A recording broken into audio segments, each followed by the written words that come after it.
आचार्य Vagbhata natural urges को forcefully बाहर निकालने और वॉलंटरी अंदर रखने से ही सारी डिजीज मैनिफेस्ट होती है। बट आचार्य वाग्भट ने ऐसा क्यों कहा होगा, आइए इस वीडियो में देखते हैं। Hello everyone, myself Himakshi Pareek, I am second year BMS student and welcome to our channel simplified Ayurveda. In this video ऋतुचर्या अध्याय के बाद आज हम जानेंगे रोगानुत्पादनीय अध्याय। रोगानुत्पादनीय का मीनिंग है रोग यानी डिजीजेस, अनुत्पादनीय यानी प्रिवेंशन ऑफ डिजीजेस। यानी इस चैप्टर में हम ये जानेंगे कि डिजीज का प्रिवेंशन कैसे करना है। तो चलिए स्टार्ट करते हैं इंडेक्स से।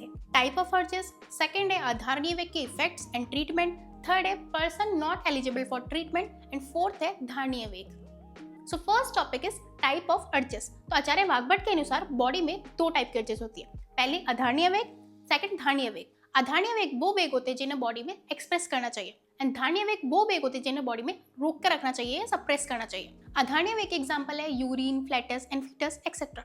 एंड धारणीय वेग के एग्जांपल है लो, फियर, एंगर एक्सेट्रा। सबसे पहले हम स्टार्ट करेंगे अधारणीय वेग, जिसपे हमेशा LAQ आता है। LAQ नहीं तो SAQ फिक्स है। सो सेकंड टॉपिक इज अधारणीय वेग।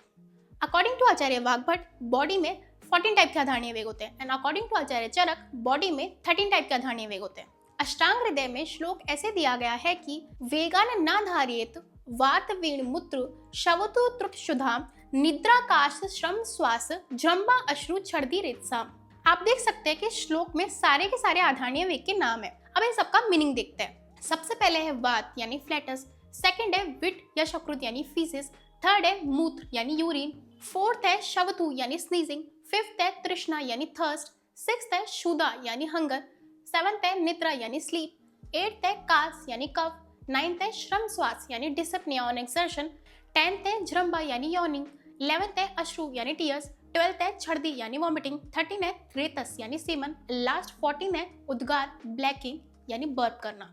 तो एग्जाम में ऐसे सवाल आता है कि अधारणीय वेग कौन से हैं, उनके नाम क्या है एंड कोई भी 4 अधारणीय वेग को ट्रीटमेंट और उनका इफेक्ट एक्सप्लेन करने को बोलता है। तो इसीलिए आपको अधारणीय वेग के नाम लर्न होने चाहिए, या तो श्लोक से, नहीं तो अभी मैं ट्रिक बता रही हूँ उससे। तो ट्रिक ये है कि बॉडी में ऊपर से चलना है। सबसे पहले आइस, तो आइस के 2 अधारणीय वेग है, पहला है अश्रु, सेकंड है स्लीप यानी निद्रा।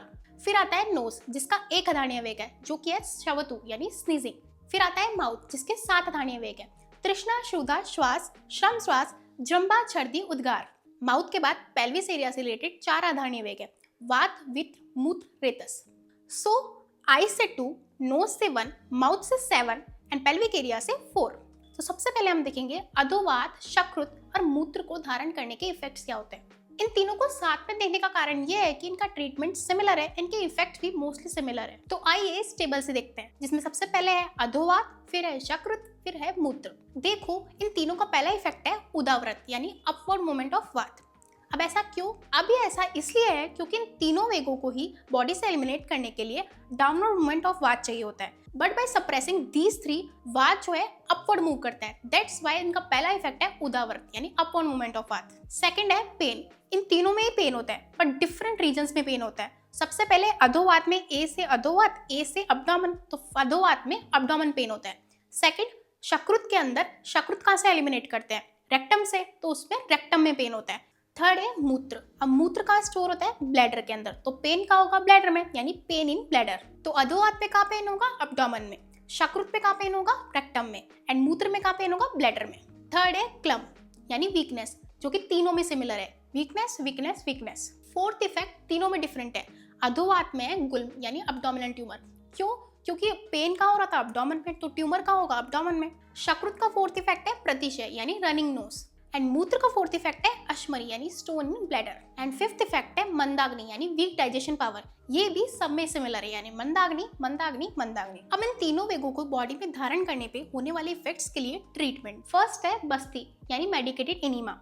अब ऐसा क्यों? क्योंकि इन तीनों वेगों में ही वात दोष का इन्वॉल्वमेंट है और वात के लिए बेस्ट कर्म क्या है? बस्ती कर्म, इसलिए बस्ती कर्म। सेकंड है अभ्यांग यानी ऑयल मसाज, थर्ड है अफगान यानी सीज बाथ एंड फोर्थ है स्वेदन यानी सुडिशन थेरेपी। ये चारों ही ट्रीटमेंट बेस्ट है। फोर्थ वेग है शवतु यानी स्नीजिंग। तो इसे धारण करने पे सबसे पहला इफेक्ट है शिरोरुजा यानी हेडेक, सेकंड है इंद्रिया दौर्बल्य यानी वीक सेंस ऑर्गन, थर्ड है मन्यस्तंभ यानी stiffness of neck. Stiffness of नेक क्यों होती है? क्योंकि अगर स्नीज करना है तो हम हेड को आगे की तरफ मूव करते हैं और इसे रोकना है तो नेक पे प्रेशर आता है, दैट्स व्हाई स्टिफनेस ऑफ नेक या मन्यस्तंभ। एंड लास्ट फोर्थ इफेक्ट है अर्दितवात यानी फेशियल पैरालिसिस।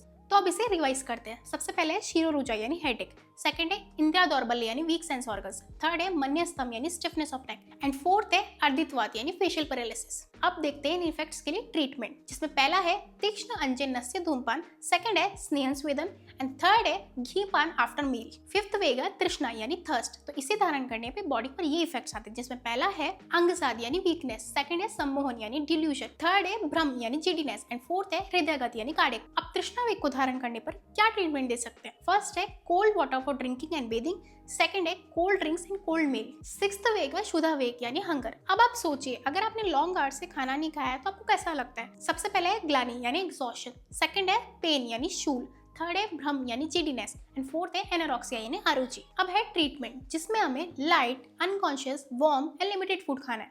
अनकॉन्शियस यानी स्निग्ध, तो आप इसे ऐसे लर्न कर सकते हैं कि फास्ट में हम साबूदाने की खिचड़ी खाते हैं। साबूदाने की खिचड़ी लाइट होती है, वार्म होती है, घी से बनी होती है यानी अनकॉन्शियस होती है, और लिमिटेड होती है। सेवेंथ है निद्रा वेग यानी स्लीप। तो ये वेग को धारण करना बहुत कॉमन है, आप सबने किया होगा। तो आपने ऑब्जर्व किया होगा कि आप पूरी रात नहीं सोए हैं तो अगले दिन आपकी आईज हैवी हो जाती है, हेड हैवी हो जाता है। सेकंड है लेसिट्यूड यानी पूरे दिन में आलस रहता है, एंड थर्ड है यॉर्निंग यानी उबासियां आती रहती है, एंड फोर्थ है अंगमर्द यानी पूरी बॉडी में पेन रहता है। Now treatment is having sleep in dark room and having light food. So अभी तक हमने 7 वेग पढ़ लिए। सबसे पहले हमने पढ़ा अधोवात, मूत्र, शकृत, फिर पढ़ा शवतु, फिर पढ़ा तृष्णा, फिर क्षुधा, फिर स्लीप यानी निद्रा। अब हम पढ़ेंगे 8th वेग यानी कास यानी कफ। तो कास रोग को धारण करने पे सबसे पहला इफेक्ट होता है कास आधिक्य यानी इंक्रीजमेंट ऑफ कफ, सेकंड इज श्वास यानी डिस्निया, थर्ड इज अरुचि, एंड फोर्थ इज हृदय रोग यानी कार्डियक प्रॉब्लम्स। नाउ ट्रीटमेंट, क्योंकि कास रोग एक व्याधि है, इसका ट्रीटमेंट कास रोग के सिमिलर रहता है। 9th इज श्रम श्वास यानी डिस्निया ऑन एक्सर्शन, जिसके इफेक्ट में पहला है गुल्म यानी एब्डोमिनल ट्यूमर,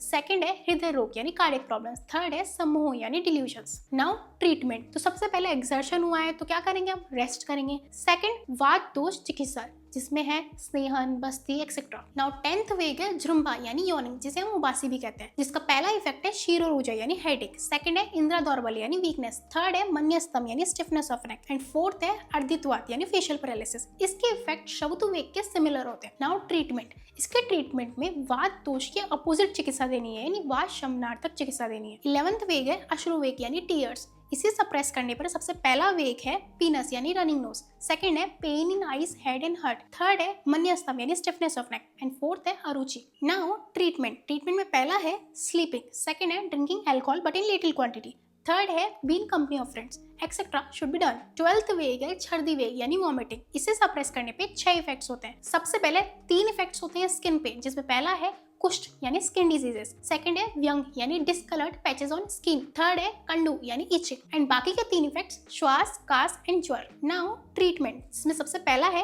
गंडूश यानी गार्गलिंग, सेकंड है धूमपान यानी inhalation of medicated fumes, third है वमन यानी induce vomiting but after having dry foods, fourth है व्यायाम, एंड फिफ्थ है विरेचन एक्सेट्रा। तो इसे याद करने के लिए ट्रिक है GD-VV। जी से गंडूश, D से धूमपान, V से वमन, V से व्यायाम, V से विरेचन।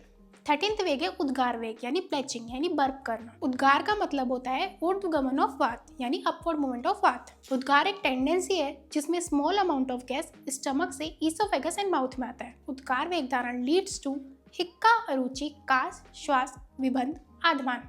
Now treatment is drinking cold water, परिषेक एंड स्नेहन चिकित्सा एक्सेट्रा।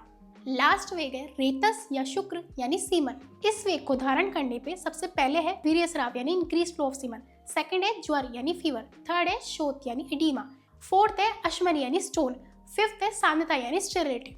नाउ ट्रीटमेंट इज बस्ती कर्म, अभ्यांग यानी massage, and third is milk process with drugs which are good for bladder. जैसे कि मैंने आपको बताया था कि आचार्य चरक के अनुसार 13 आधारणीय वेग है, आचार्य वाग्भट के अनुसार 14 आधारणीय वेग है। तो 14वां जो एक्स्ट्रा एक आधारणीय वेग है वो है कास वेग, जो कि चरक ने नहीं माना है। ना third topic is person not eligible for the treatment. First है ऐसे लोग जिनकी हैबिट हो चुकी है वेग धारण करने की, उसी के साथ फीकल वॉमिटिंग, इमैसिएशन और एब्डोमिनल पेन से भी ग्रसित हो तो उनका ट्रीटमेंट नहीं करना चाहिए। नाउ लास्ट टॉपिक इज धारणीय वेग, जिन्हें सप्रेस करना चाहिए। आयुर्वेद के अनुसार लोक परलोक में खुश रहने के लिए इंद्रियों को कंट्रोल करना बहुत इंपॉर्टेंट है। उसी के लिए धारणीय वेग जैसे कि ईर्ष्या, द्वेष, लोभ, राग जैसे नेचुरल अर्जेस को सप्रेस करना चाहिए। आई होप कि आपको ये चैप्टर समझ आया होगा। Thank you for watching this video. Stay healthy and keep simplifying.